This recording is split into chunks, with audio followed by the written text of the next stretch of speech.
All right, Boz, here we go. Here we go.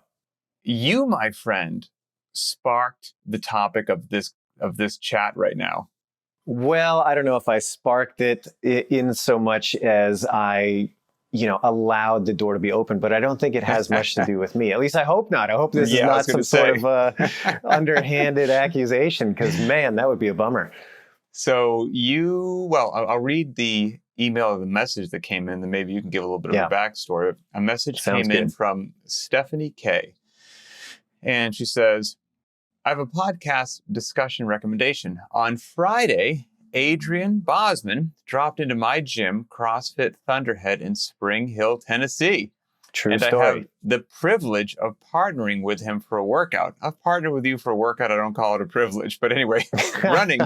It was running, weighted lunges, and burpees. It was fun. On my way home, I was thinking, what if Boz thought I was a rep shaver because he was out running while I was doing the burpees? So my question is, as CrossFit coaches, can you guys tell when athletes are shaving reps, and what do you do about it? I don't understand why people would cheat in workouts, but some do. Oh boy, this is a juicy topic, and one that comes up periodically. I mean, both of us have been doing CrossFit and been steeped in the culture for a long time. And this is one of those things that I don't think you could ever fully kill it. It's just going to keep rearing its ugly head, just due to the nature of people being flawed. That's just the way it is. So yeah, sure. Nobody's perfect, but a little backstory. So yeah, I've been trying to do a drop-in every week locally. And I happen to be down in a town called Columbia, Tennessee, which is a little bit south of where I live. But I had a friend that moved out there right before Christmas. And the first Friday of every month in Columbia, they host like a little, they shut down some of the streets and they have food trucks and artists and things like that. Yeah. So anyway, I was down there with my friend, and a whole crew from CrossFit Thunderhead also happened to be there. And they spotted me and they said hello, and they're like, oh, you got to come down sometime. And I said, sure, I'll be there on Friday. So went down, had a great workout with their crew. They got an awesome gym, beautiful kind of reclaimed old mechanic shop on this little hobby farm. It's a very cool setup. Yeah, very cool setup. And did a grinder of a workout, 20-minute workout with, as Stephanie said, running, lunges, and burpees. And the deal was with this particular workout, the running set the pace. So I would run as partner one. Stephanie would then be doing lunges and max burpees until I returned. And then we'd flip-flop. She'd go out on the run. I'd be doing lunges and then max burpees until she got back. I like the sounds of that workout, by the way. It was a great workout. It was perfectly fun, nasty, everything that you want in a partner workout on a Friday morning. So it worked out really well. And so Stephanie's question is like, okay, we're partnered up. I kind of have to take it on good faith that she is doing what she's saying she's doing, and vice versa. And, I'd like to think in the idolized sense of things, the kind of high level is that CrossFit is something that requires a high level of integrity to engage with. And it's something that it's hard work. It takes discipline. It takes determination to learn things that you're not initially good at. You have to be willing to face challenge and keep coming back to it, even when the going isn't always smooth. And in my opinion, I think that's all very good to develop the character of the person doing it. Does that guarantee that the character of that person coming in is good, though? No, it does not. Well said. And so what I would say is that for me personally, I don't like to assume, and nor would I, and nor did I. Stephanie was an awesome partner. I had no reason to assume that she was anything other than the total badass that she presented herself to be. And unless there's something fishy going on, I don't think that you need to be too worried about it.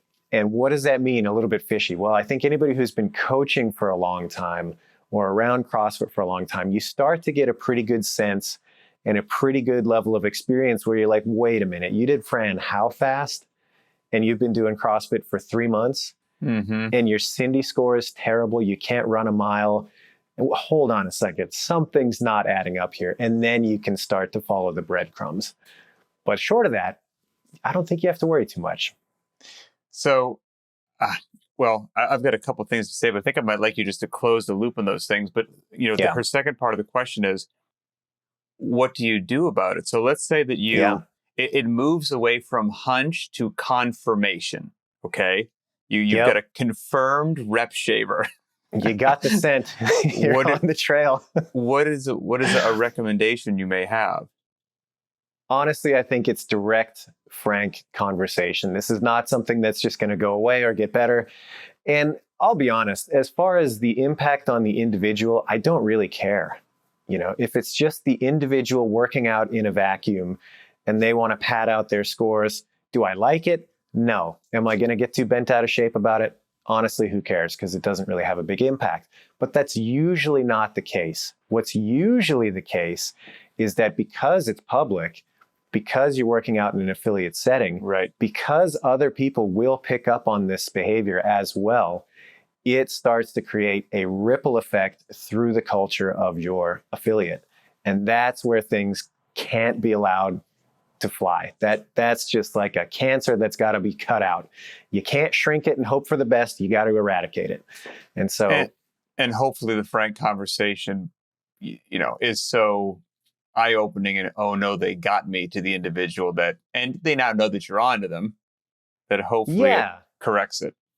Yeah, absolutely. And I think it's just identifying that, like, hey, number one, that's not cool here. And number two, Right. This is why. And it's not because your score is so important, but because what you're doing is undermining other people's hard work around you. And that's where the line has to be drawn, in my opinion. Well, I've got my strong feelings on this as well, and then they're pretty much in line with what you just said there. So I figured it would be interesting to hear from a couple other people. So I reached out to a couple pillars of the community to see what they would have to say. Well, yeah, nice little surprise, huh? I didn't know this before we started. This is great. Yeah, okay, I love it. Little surprise. So I reached out to Scott Panchik from CrossFit Mentality. Okay. Oh, fantastic. Yeah. I'm a huge Scott fan. I think he does things right. He's a stand-up guy. And so anything involving, some bizarre integrities, I was curious to hear what Scott has to say. Yeah. Right. And so I would also say, if you're anywhere in the area of, I believe it's Mentor, Ohio is where they're located, Mm-hmm. you should pop in there. But when I asked him about the rep shaving, he said the first thing that he would look at is maybe not potentially the athlete himself or herself, but the leadership within the gym. And maybe this is from his background as one of the best competitive athletes in the world. And he would say, oh, did I accidentally create too competitive of an atmosphere in my gym that going fast and winning is the most important thing above all else? And have I, in some way, shape, or form, let that seep into my members? And he's like, so that would be the first place that he was looking, which I thought was a really cool thing for him to say. Then beyond that, he thought the big part of not letting that become the atmosphere was through the educational component and talking to people about why other things matter other than the time on the leaderboard. And he said he always likes to let his members know that, don't care too much about being fast. As a matter of fact, he always tells people that most of us probably did the workout really well if you found yourself in the middle of the pack. And he said, now don't get me wrong, you might just be the person with the fastest Fran, with the fastest whatever. Sure. He goes, but he's like, most of us are regular folks. Movements are challenging. Loadings are challenging. A lot of scales and modifications happen. And so therefore, if you scaled or modified the workout, you made it too easy and you're always first, no good. If you didn't scale enough, you're always last, no good. But if you scale it in some sort of way and you find that challenge where you're landing about middle of the pack, he's like, you're probably kind of where you need to be. He's like, so that's something he encourages people as well. He also said, if it actually occurred, like we said, yep, okay, darn it. We identify that it really is happening. It's not a problem with the leadership. It's not an education problem. Bob is shortchanging his reps intentionally to do better. Then, a conversation has to happen as well. But he said you could also do things like pairing up with people, right? And you're going to have a workout where it's a partner workout. But while the one partner is resting, so to speak, they are counting your reps for you. Yep. And so, there are ways to make sure that doesn't happen and see, does that correct the problem in and of itself? And if all those things don't, then yeah, you'll get yourself in a situation where, a conversation has to occur. And he also was very gracious, very nice. He's like, some people just can't count, man. He's like, they get in a workout and they just miscount like all the time in every round. He's like, and it's not intentional. Like you hook them up to a lie detector test. They're trying, they just don't count right. And I said, maybe this is the cynical New Englander in me. I said, that's true, Scott, but they never do too many, do they? And he's like, that's true. You know what? I disagree. I'll push back on that a little bit. I've had plenty of people throughout my time when I was, coaching more directly at affiliates and with clients and things like that, where they could not count, and they did end up doing extra reps just as often as they would do. All right, that's fair. Yeah. That's fair. But I'll tell you the difference, though, in my experience at least, is that when you have somebody like that, because they are out there and they're just like, they get into that mode, the oxygen is somewhere else. It's not the brain, it's somewhere else. It's being utilized for doing stuff at that point. And they just can't keep it together as far as the rep scheme. Fine. They're usually the first ones to admit that, and they're not going to be hardline about the score that goes up on the board. They're like, I don't know, put an asterisk by it, whatever. I think I did the right reps, but no big deal. The really dedicated rep shavers that I have come across, they're usually pretty good at trying to obscure that from people, and they're not going to be forthcoming. So I think there is a fundamentally difference in behavior there. So you gotta watch out for that a little bit. But I love that idea of, hey, that culture does start at the top. I think that's a really, really good point that Scott brought to the table there, because, again, there's going to be this big kind of ripple effect from what is held as being the standard by the people that are coaching, by the owners of that affiliate, and by extension, the other members and the way that they engage with each other. And so, yeah, it does start at the top. That's a really mature way to look at it, I think, to say, okay, hold on, what have we done to contribute to that? And what a great place to start. So hats off for that. I asked one more affiliate owner. Okay. Nicole Christensen from CrossFit Roots. A favorite of the show. Absolutely. None better, in my opinion. I was going to say, shocker to no one, she had a firm opinion on the topic. Yeah. And she got to the point a whole heck of a lot quicker. So again, getting back to like, okay, if it moves from suspicion to confirmation, okay, that's the critical thing here. Now, the first thing that came out of her mouth was, she's like, I don't, and maybe it's similar to what you said. She's like, I've heard before, like, oh, what's the big deal? It just hurts that person. But she's like, I strongly disagree with that. She's like, it hurts the whole gym, because people aren't stupid. They're going to catch up. They're going to see. The trainers notice it. Other people notice that so-and-so's wall ball cadence in the warm-up is this. And some simple math says if we've got to do 30, it's going to take you about this. But suddenly when the workout starts, he's 15 seconds now ahead of who everyone knows is the fastest. We're like, what? That's weird. Like, people catch on to these things. So it doesn't just hurt the person, it hurts the community. Therefore, it has to get addressed. Because you've got the gym, you've got your standards, you've got your integrity. So first and foremost, she said, and she said currently she's got 3 known rep shavers in her gym. She's like, we got 3 of them. Everyone knows who they are.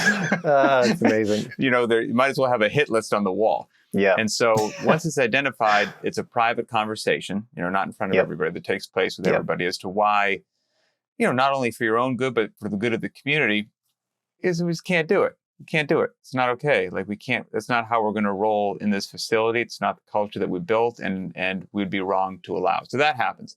If that corrects it, happy, joy, the clouds go away, the sun comes out.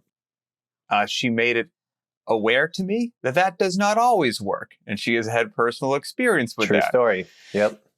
And so after whatever the appropriate amount of steps is, step number 2 is, she said in her own words, a bit more harsh and a bit more public.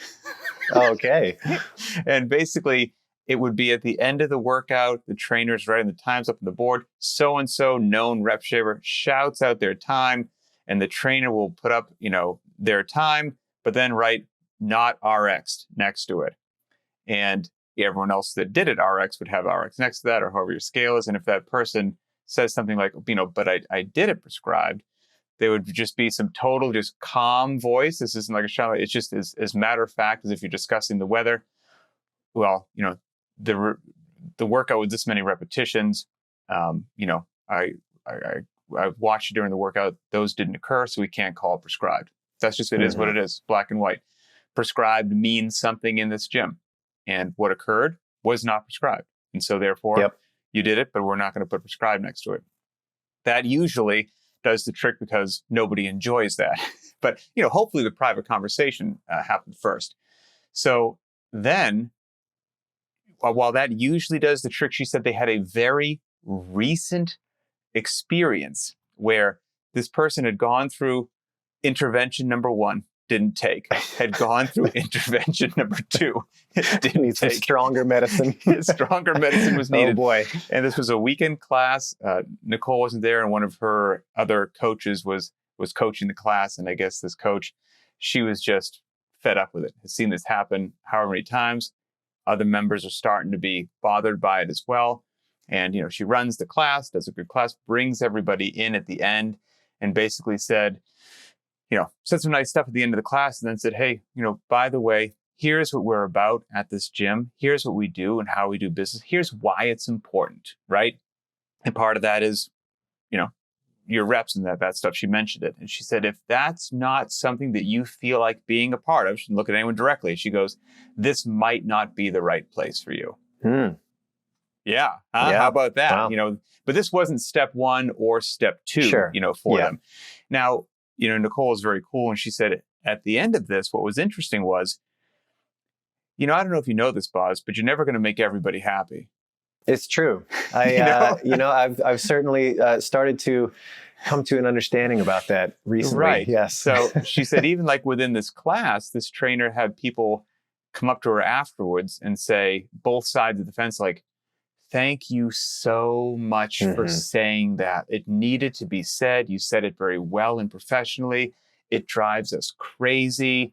Thank you. And she had the opposite come up, which was like, hey, what's up your butt today? Like, why was that necessary? Just relax a little bit. Like, whoop-de-doo, what's the big deal? You're going to get the whole gamut. And so it's interesting to be in a position of leadership in the gym that you're never going to make everybody happy. So what you probably have to do in your gym is establish your culture, your vibe, your rules, your integrity, your whatever, and then just fairly enforce that.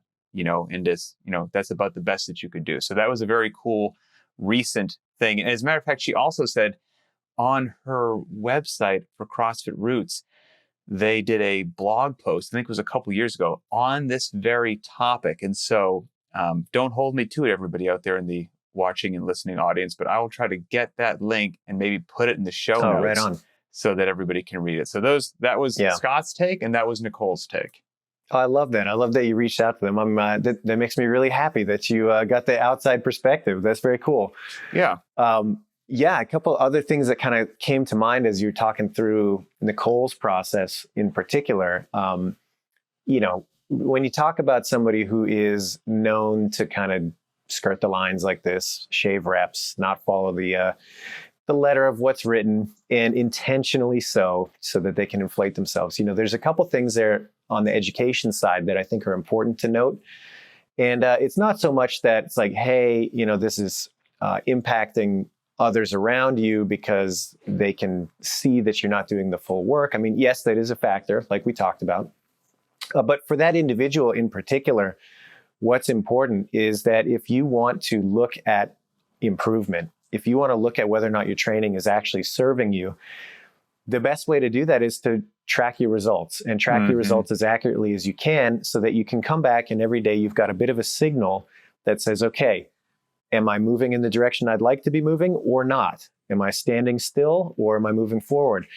And if that's inaccurate, right, and you're not going to remember a week from now, okay, well, you know what? I wasn't quite truthful about 2 or 3 reps on that workout. Therefore, I have a mental idea of where the actual result was. You're never going to be able to hold that in your mind given enough time. And so when you lose that integrity of result, now you don't have a really good signal for whether or not the training's actually serving you. And it undermines the whole process in a pretty insidious way. And it doesn't seem like much in the moment, but over time, it's like, man, I look back a year from now and I say, well, I don't know if I can trust any of this. So you don't have that how do I know measurable, if I'm going? observable, repeatable data. Exactly. Yep. So that's one reason. And hey, maybe somebody doesn't care about that. Fair enough. Then the kind of the more broader social implication, I think, is that the reality is that individual will become isolated from the rest of the community in the gym. And maybe that's a little harsh, and it might not be that sudden. I mean, good behavior is contagious, and bad behavior is also contagious, and so you don't want that other one to spread too. Well, not so much spreading. What I'm saying is that the people that do act with high integrity, and it does matter to them, they will slowly over time lessen the amount of interaction with that individual. They will actively avoid that person. And that may look like, hey, you know what, during class, I just don't really have much to do with them. And I've seen it go so far as like, I don't take class when I know that person's going to show up. So you start to see this effect on other members that do hold themselves to a high standard and they don't want to tolerate it. And that's when things get weird.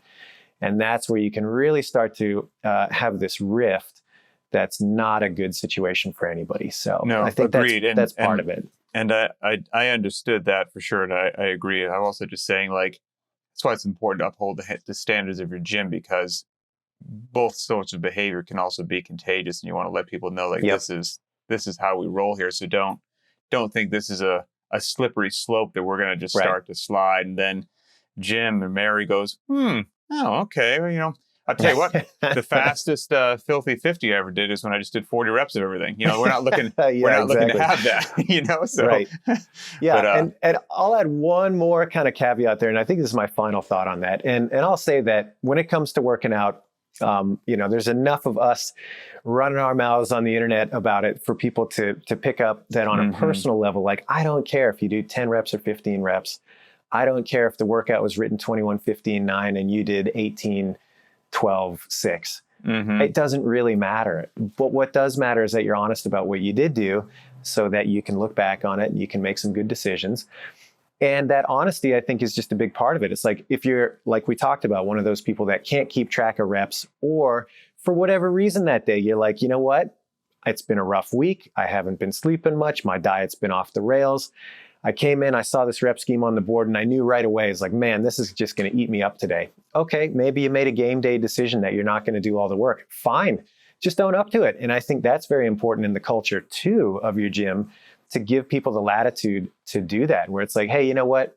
Yeah, I did this today and it wasn't a big deal. And it's not because I'm trying to cheat. It's just what I had in me today. Great. No harm, no foul.